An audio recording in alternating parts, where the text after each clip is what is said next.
you, Lord. Stop by here.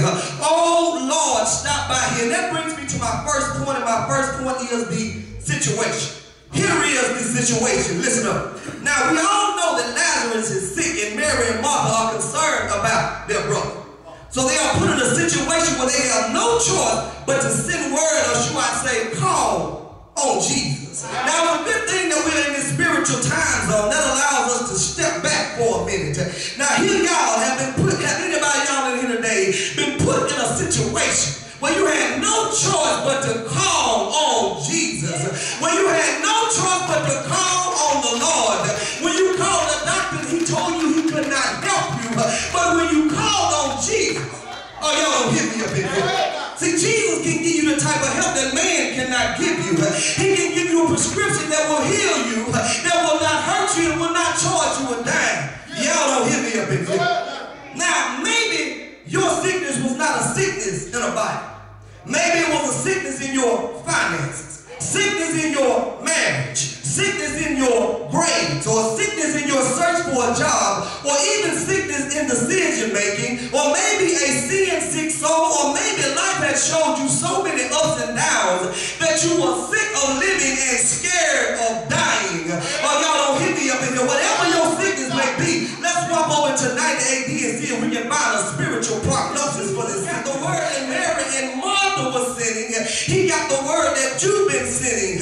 So that means that God is going to receive some glory for your story. Oh, y'all don't hit me up in here. What I'm trying to tell you is no matter what your situation may be, it may be that you're sick of looking into an empty refrigerator and then looking into two empty pockets. But I stopped by here to tell you this sickness is not unto death, but for God to receive some glory. It may be a sickness of you get paid on the 1st and your check is gone by the 15th. But I stopped by to tell you this sickness is not unto death.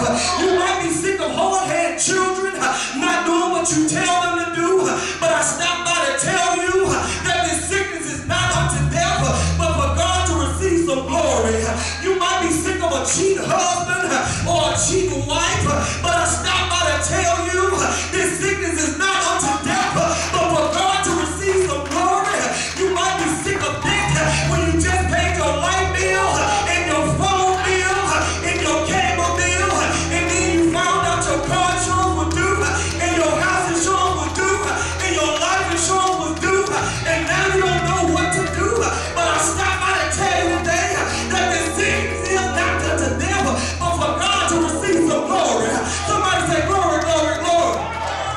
The obituary is complete. We will have a selection from the choir. I'm trying to take y'all there. I see the choir standing up and singing, somebody needs you, Lord. Stop by here. Oh, Lord, stop by here.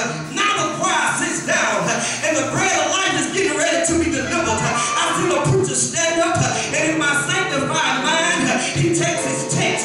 He says, therefore the sister sent word to him saying, Lord, behold, he whom you love is sick. I see that preacher giving his subject. I see that preacher saying, somebody needs you, Lord. Stop by here. See, this is a sermon in a sermon. Y'all don't know that about that. In my sanctified mind, the first words I see him uttering from his lips, Mary and Martha, y'all don't have to worry about Lazarus.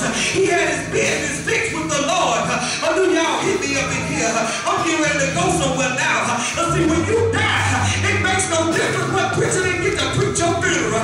They can call Bishop T.D. Jakes. He can hop around the pulpit. But if you didn't have your business fixed with the Lord, you are in a world of trouble. They can call Bishop Eddie Long. He can preach all day long and say, I've never seen the righteous forsaken or a seed begging bread. And when he gets through, let me check for my master.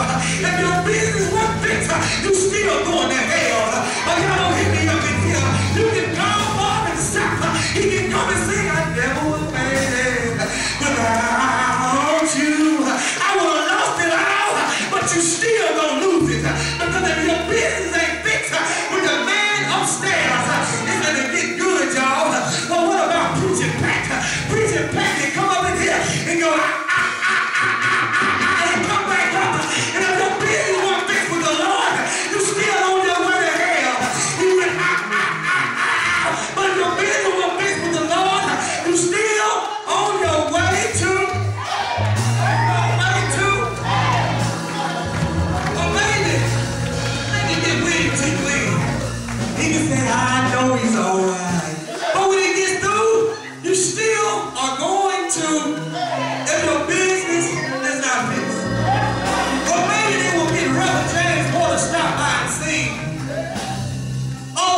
Oh, oh.